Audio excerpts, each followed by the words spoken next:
wayintshontshelana inkomo zabantu njengoba lapha mekuthiwa yifa uyongcwatshwaphi ngoba ngeke ungcwatshwe mjondolo uyongcwatshwaphi mekuthiwa yifa uyongcwatshwaphi amanye amadoda iwona ngqo bonke abehlala phunyazini bakhumbule amen amanye amadoda esinawo la abulala imizi yoyise wangena umkamfowabo wayengenzi lona iphutha mengena umkamfowabo kodwa kubi ukulahla unkosikazi wenkomo ngenxa unkosikazi wengena njoba sawuhlala nomakoti wengena walahla unkosikazi wakho omganisile methi wayifa namhlanje ubani ozofaka inzilo ubani ozohlala emakhandeleni umakoti wengena nonkosikazi wenkomo walotsholwa uwe fanele kuhlale bani lapha ngezansi kwesidumbu sakho hlezane kuthiwa ufile kini njoba sewaqabana nomakoti wakho wenkomo sewugijima nomakoti kamfowenu lo wamngena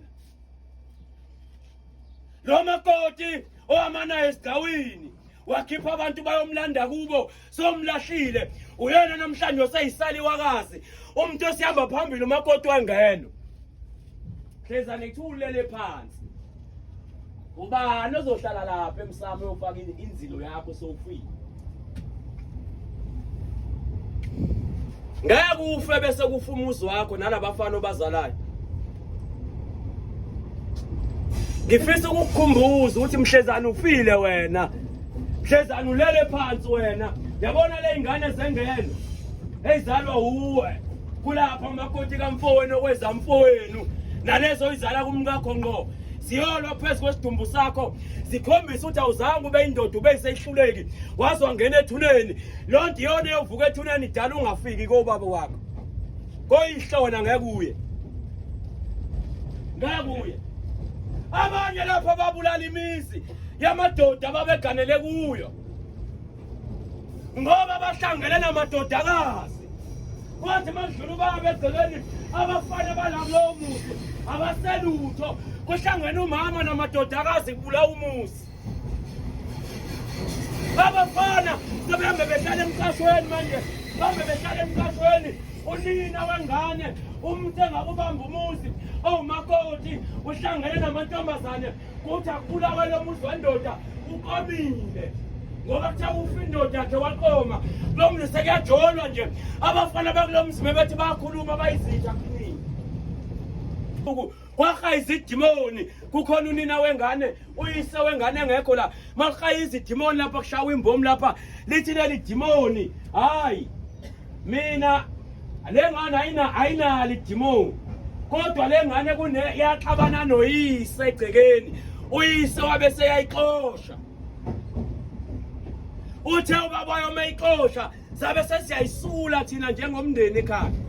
kodwa ithema ilungisa iphutha yabe seyithenga ibhodlela likagologo yanika uyise manje njoba nibona ikulesi simo yithi kwakhuluma isalukwazi kule ngane sithi yithi ingxabano lona yayise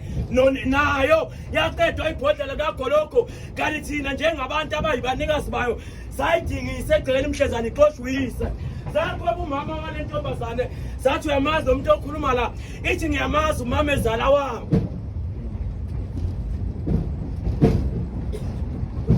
uyazi mhlawumbe uhlupheka kanjena nje waxoshwa uyise nayilungisa indaba kini wathi uyihlo noma ungafa mina ngiyozwa ngabathi ufile ngoba uyinja yami ngofika ngizokulanda ngingcwabe uyabona ke mawubaba wakhe sekubulele ngomlomo ufana nomuntu ofile wisidumbu ngoba uamazi omzali wakhe ayadala into eshiwe umuntu omzali wakho noma kuthiwa udakwa utshwala noma ngathiwa uhlobo lunento olibona lingelutho kodwa into ayikhiphe emlomeni wakhe ayiletha kuwe mayimbi isigalekisi yakudala ukufa kuwe mayinhle isibusisi yakudala ukuba ubuhle bukuwe wenzani kimi sikhona ke insizwa ngifuna ukukhuluma kade